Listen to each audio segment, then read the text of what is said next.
Hello, lovelies. You're listening to episode 59 of the Broken Enchantments podcast, written and read by Elizabeth Wheatley. That's me. I hope you enjoy this week's episode. Be sure to check out my Patreon for next week's episode, now available. You can check out the links below. Happy listening.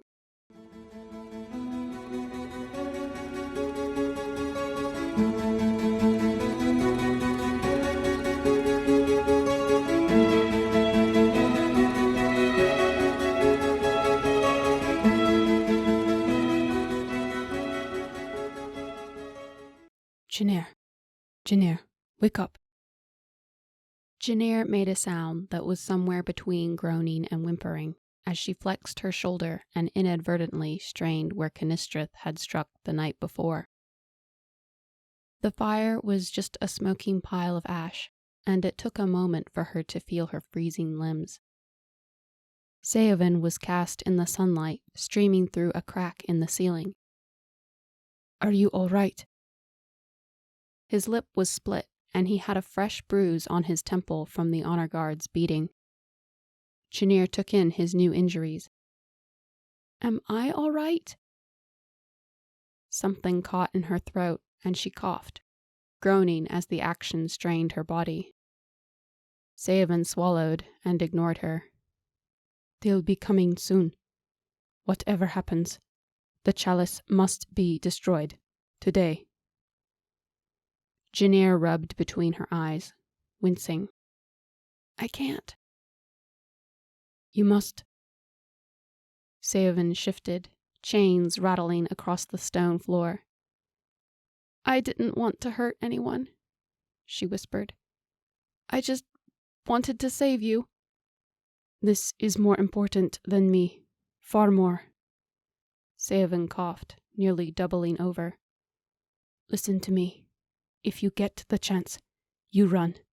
Even if it means leaving me to Amila, you run." "Seovan, There is no enchanter strong enough to break through the chalice's enchantment. It has to be you." He was so different from the crumbling, broken man she'd found last night. Today he dragged himself together and forced on a brave face. Seovan was being strong for her, and she hated that he had to do that. Janir flexed her neck, though it hurt the hollow of her throat where Kenistrith had struck. Silence slid between the two of them. Janir watched him, her words from last night echoing in her ears. She loved Seovan.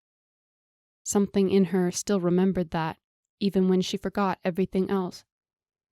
Seovan didn't mention yesterday. He turned away, jaw tightening.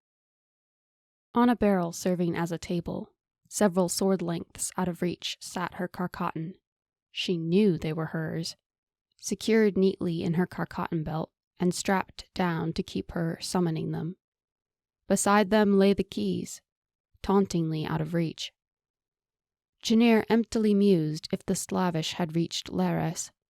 She wondered how long it would take for them to breach the city walls. She wondered how long it would take for Lord Kessam and his underlings to figure out that the Slavish could not be killed, and how they would try to get around it. Even though there was nothing they could do against Zamarza's spell, they would try.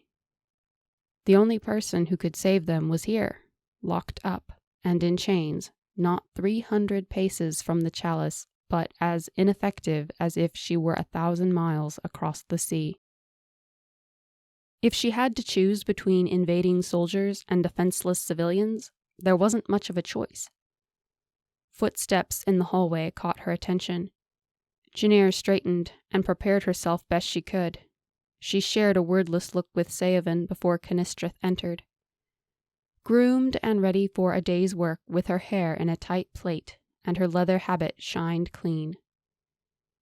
"Good morning, Janir." Kenistrith sounded for all the world as if she were just bumping into Janir in the hallway before breakfast. "I take it you still want the answers to all the questions in your pretty little head?" "Why are you doing this?" Janir wanted to be brave, but the burn of the carcottan against her neck was still too fresh. She swallowed, as if she could rid herself of her fear that easily. Your father has ordered me to break you. If it works, you'll just forget all over again. Kenistrith examined her nails contemplatively. Janir concentrated on digging her fingernails into her palms, letting the discomfort distract her from what was happening and what was about to happen. She kept her eyes on Kenistrith's carcatan, neatly fastened at the Mortana's waist as she made her way across the room and picked up the keys from the table. We can't have you making a mess in here. Ruin, Cerilius, see to the L. The two Mortons elbowed their way past as Kenistrith dragged Janir outside to a patch of ground that served as one giant chamber pot. Kenistrith promptly brought her back to the holding cell. Janir's efforts at resistance were swiftly rewarded with a new collection of black welts. When they got back to the small room with the shackles, Kenistrith struck Janir with a carcatan for no knowable reason at all, before chaining her up again. Now, Kenistrith said, a smile full of wicked pleasure on her unremarkable lips. Don't worry. I'll be right back. Seovan was brought back in as well, and shoved down in the same place he had been chained before. He didn't fight Cerilius and the strange Morton. Perhaps he was too weak. The pair of Argetallams followed Kenistrith, leaving Janir and Seovan alone. Janir's stomach twisted and knotted with hunger, but it was the least of her problems. Wincing, Janir peeled up the edge of her tunic and surveyed a welt on her stomach. It had started oozing dark, sickly-looking blood. She had one on her ribs and another on her thigh. These few made it painful just to breathe, and Seovan was covered in them. He must be in agony. She pulled her hem back down and rested her head against the wall.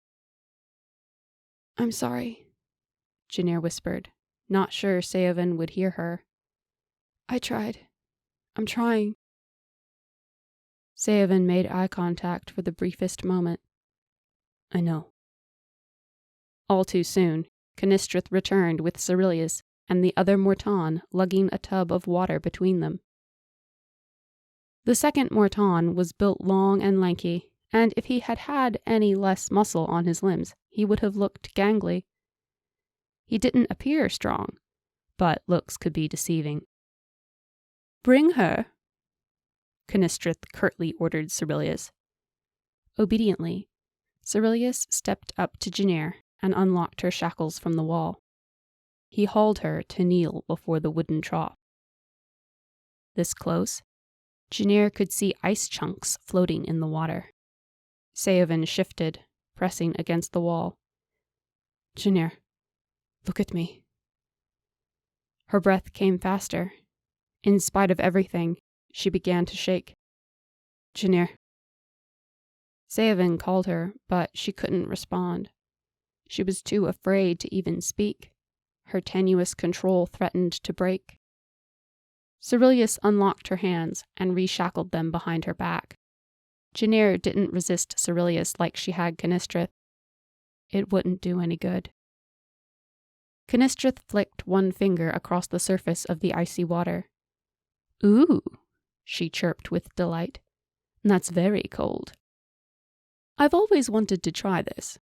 There are a number of Chetan Shrai scrolls that mention it, but ice melts too quickly back home, you see.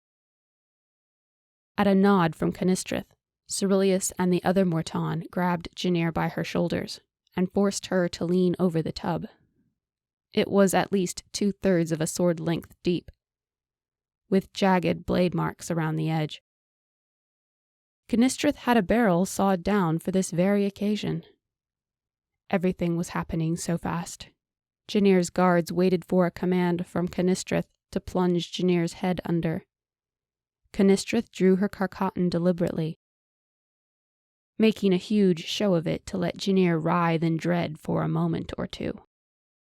In a fraught and desperate act, Janir twisted her head around and cast a beseeching, pleading gaze toward Cerilius. Cerilius, she whispered, not knowing what she was going to ask. Please. Her voice was weak. She didn't want to beg. She knew she shouldn't. But she didn't stand a chance anyway.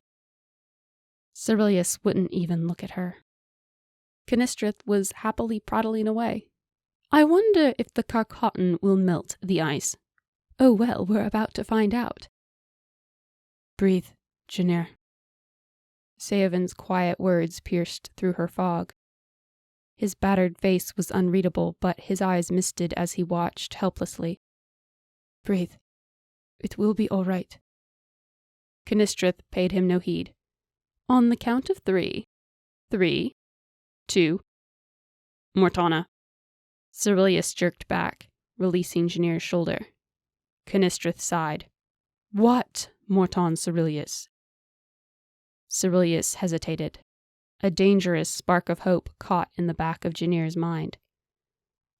I respectfully request leave, my lady. Whatever for? Kenistrith asked. I do not believe I am suitable for this, my lady. Cerilius stammered, stammering for the first time Janir could remember. Kenistrith frowned. I suppose Morton Hruin can handle her. Thank you. Cerilius inclined his head once and marched out of the holding cell as if it were on fire. He didn't look back. The second Argetallam Morton Hruin, took up a stance with a hand on either of her shoulders. You know what to do. Get on with it. Hruin obeyed, and before Janir could prepare, her head was shoved under. The shock of the cold drove the air out of her lungs in thousands of tiny bubbles. She writhed and thrashed as the icy bite of the water stung her skin and her lungs begged for air. A moment later, Kenistrith plunged her Carcotton in the water. Water became all fire and ice. Janir burned and froze at the same time. The water was hot as molten lead and still icing her in a winter embrace. She screamed in a flurry of bubbles, wasting whatever air was left in her body and leaving her lungs starved for breath. Water filled her mouth and nostrils, and the Carcotton's burn spread out over everything the water touched. Somehow she ended up choking on her hair, and Hruin hauled her up. Janir choked, spitting water while someone yanked her hair out of her mouth. I will kill you all, Seovin roared. No one heeded him. Kenistrith disappointedly stirred the water with her Carcotton. So it doesn't melt the ice? Oh well. She shrugged and gave Hruin the command to hold Janir under again. Every second seemed a lifetime as they held her under, and Kenistrith added the Carcotton's sting to make it worse. It could have been 15 minutes or 2 hours later when Kenistrith announced that she needed to change. Janir's desperate thrashing had splashed water all over Kenistrith and Morton Hruin, while Janir had become fully soaked from her hair to her boots. The freezing water wicked away Janir's body heat, stealing whatever warmth she had. Large puddles splotched the stone floor, and Janir knelt in one, head down, shivering. This form of torture didn't leave any visible marks, but it left Janir tired and sore as if she had run for tens of miles. You've shown incredible resilience, my pet. Kenistrith pulled Janir's head up by her hair, forcing her to look up. Now I have a choice for you to make. She twisted Janir's head around to face Seovin. I'm going to go change, and then I'm going to work on one of you until you tell me to move on to the other. There was a wicked grin in her aunt's words. Spare yourself or your beloved. Of course, I already know you'll turn on one another. Everyone does with this exercise. It's just a question of how soon. Janir gagged. She couldn't stop coughing. Kenistrith lifted her chin. But know this. With your lover, I will be using your Carcotton. Do you know why? Janir vaguely recalled something from her lessons, but not clearly. Very shortly, I will be offering a third choice. You can have me deal with him. You can take his place. Or you can take over breaking him yourself. You see, it's best we use the same Garcottan as much as possible. Janir's heart seized in her chest. I wouldn't do that. Are you sure? At least you could make sure he doesn't suffer unnecessarily. And if he must be broken, why not to a kind mistress who will see him cared for? A wave of nausea filled Janir at the thought. I would never hurt him. Kenistrith smirked. It took me 3 whole weeks to break you last time. Would you like to try for a new record? She shoved Janir away, telling Morton Hruin to get rid of the tub as she marched out. Hruin shackled Janir against the wall and dragged the sloshing tub back through the door. It was considerably less full now than when Cerilius and Hruin had hauled it in, but it was apparently still too heavy for Hruin to lift on his own. You will be all right, Seovan lowly whispered. I'm not sure, Janir croaked, tearing her attention away from her aching body. If they broke me before... Shh. Seovan reached for her, but his chains stopped him. Janir, when Kenistrith comes back, tell her to take me. No. Tears stung her eyes as she shook her head. No, I can't let her hurt you. Seovan's jaw tightened. You have to stay in good condition. If you are not, we can't escape. He wavered, slumping against the wall with a wince. He was still in immense pain. I'm not leaving without you. Janir yanked against her chains and winced as her shoulders throbbed. You must.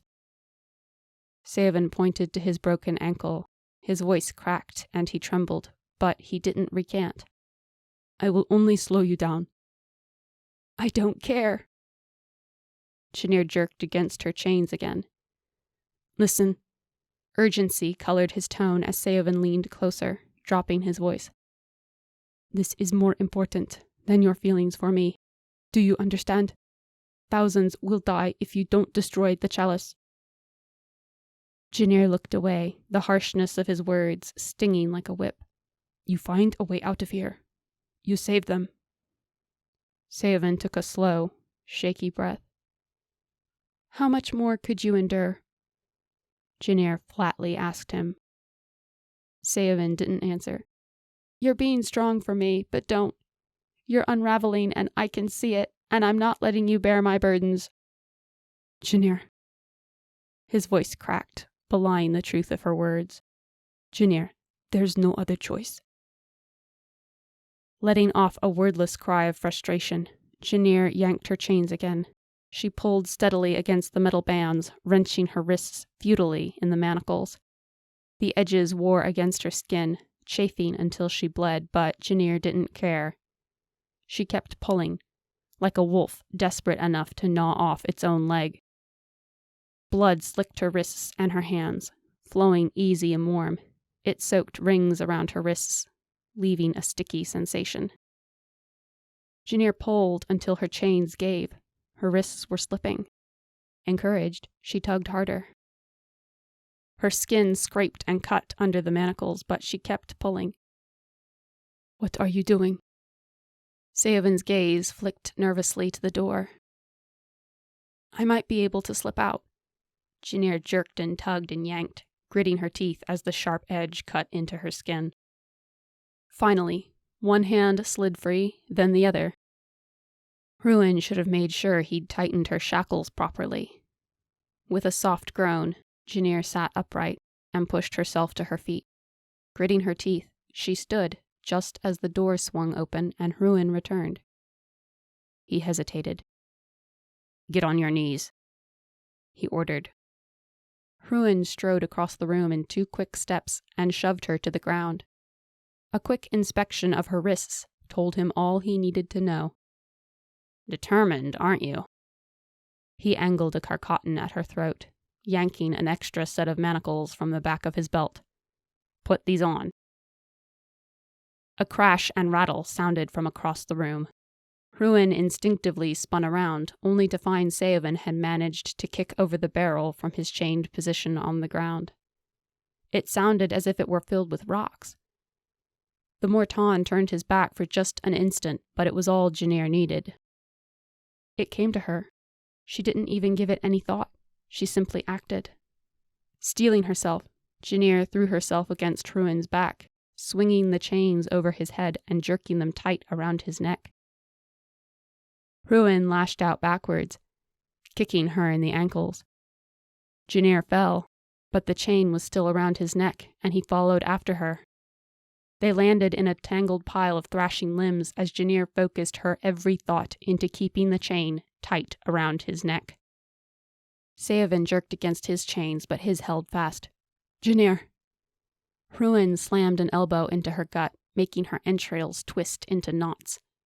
Janir gasped in pain, but when compared to the carcatan, this was nothing. He rammed his head backwards, his skull crunching into her mouth, leaving the coppery taste of blood behind. Janir pressed her face against the back of his neck, trying to get close enough so that he couldn't get her. "Keep it tight." Seovan's words were choked, forced into quiet. He struggled to reach her, but shackled and bound, what could he do? Ruin smelled a lot like Cerilius, only less earthy. He choked and gurgled.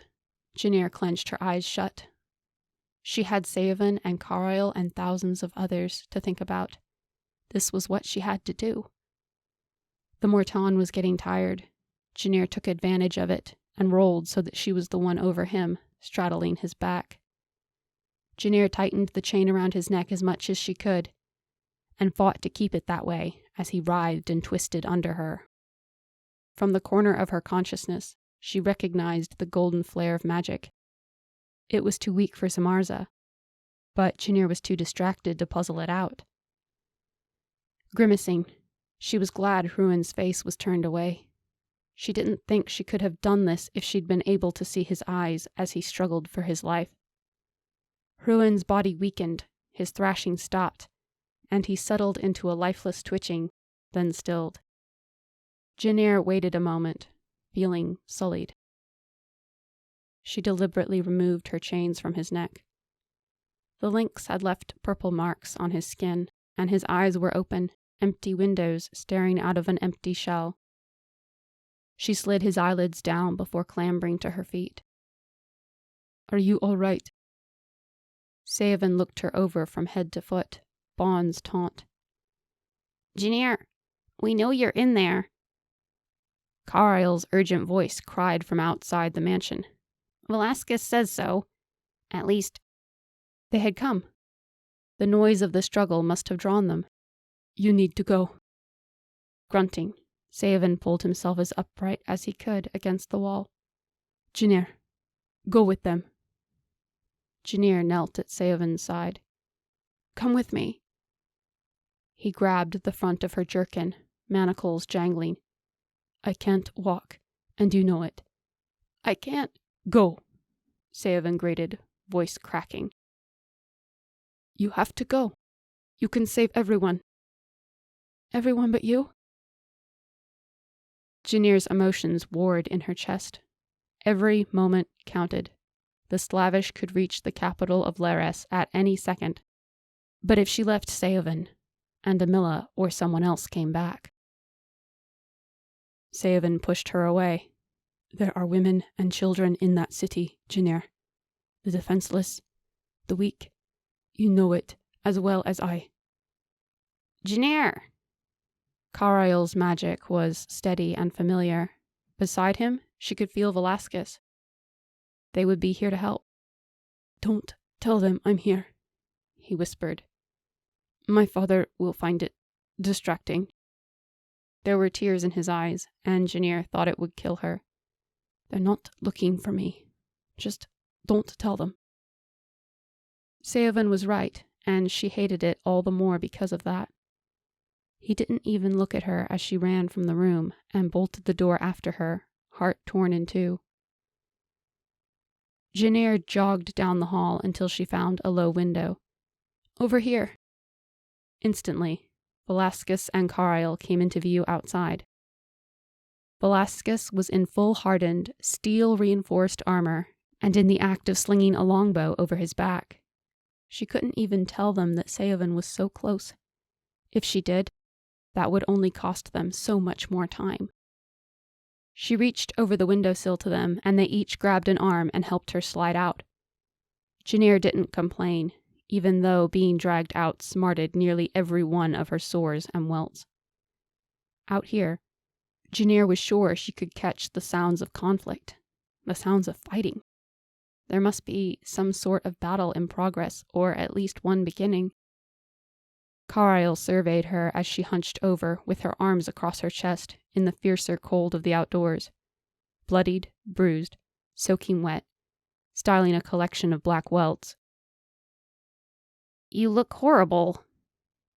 "I feel worse," Janir growled back. "We need to hurry." Indeed.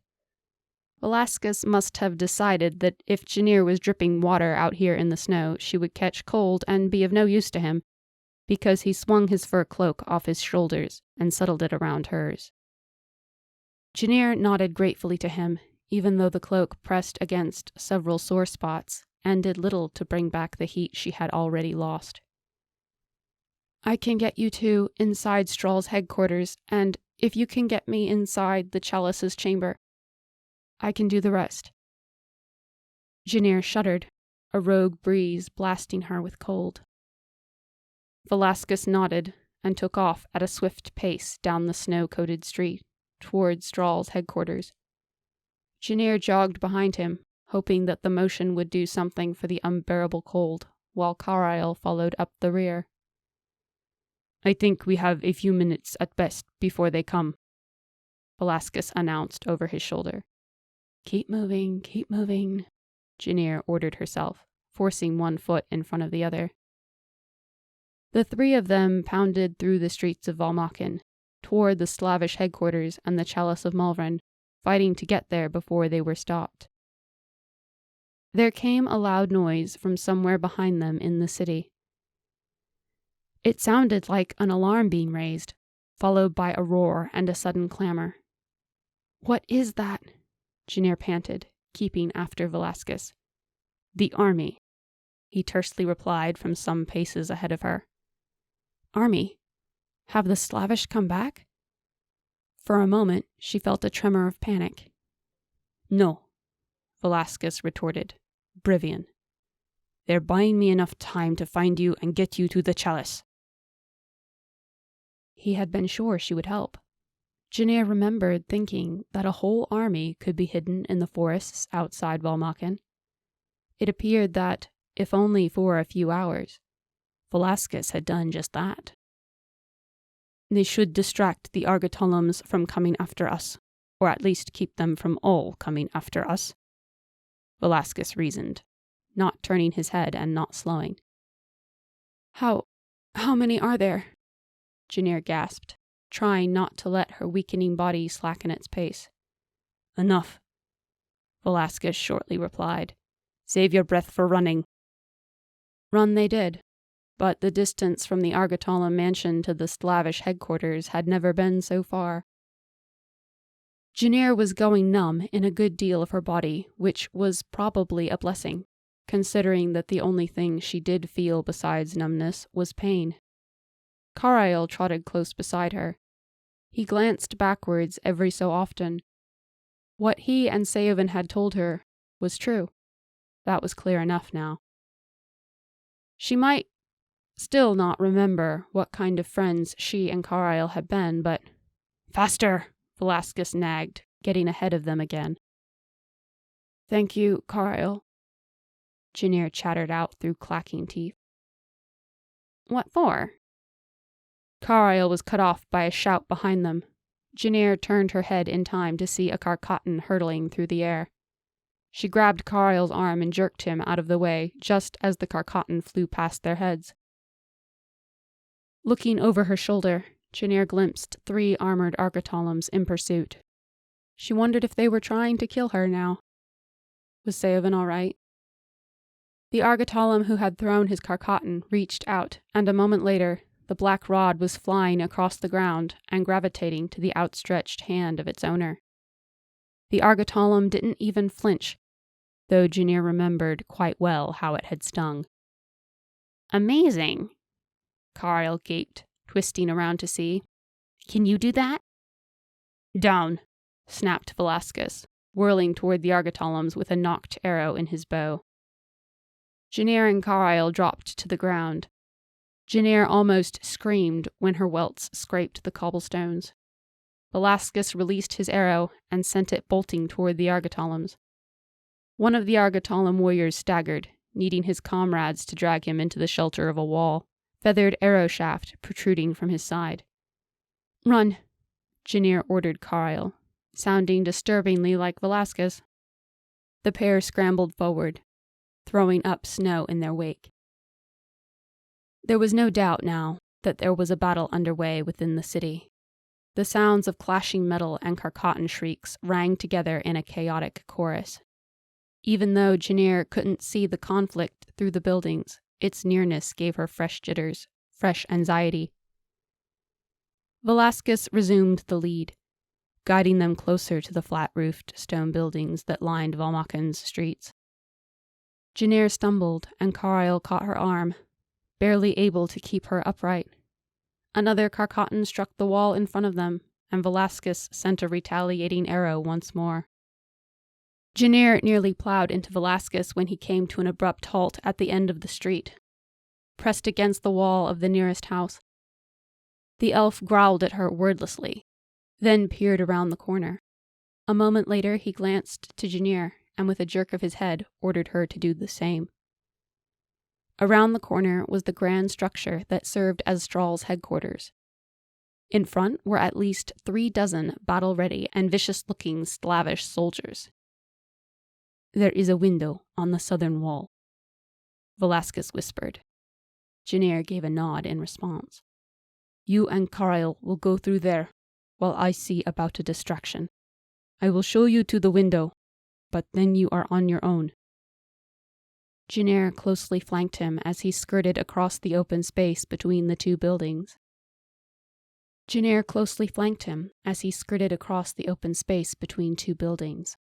At a good distance, hidden in the low houses that filled most of Valmaken, they circled around the large stone palace that served as Strahl's headquarters. The sound of the Argetallams behind them became fainter as they weaved in and out of the low stone structures. Janir's heart raced, and the cold air stabbed at her lungs with every breath. She shivered, and not just from the icy cold. If she failed, there would be no more second chances. Clinging to the edges of buildings and hiding in the shadows of overhanging porches, they ghosted toward the window where Janir had slid through the last time. Soon they were crouched across from it, not 20 paces away. Janir didn't see any guards on the outside, but there could be 100 of them on the inside for all she knew. Not far off, the source of the chalice's enchantments flared like the glow of a wildfire. It churned and writhed, every bit of that wrath and rage still battling for release. You have been listening to Broken Enchantments, written and read by Elizabeth Wheatley. Don't forget to check out my Patreon for early access to episodes, bonus content, and lots of patrons-only freebies. You can learn more at elizabethwheatley.com. And don't forget to subscribe on your favorite podcast platform or YouTube. I'll see you next time.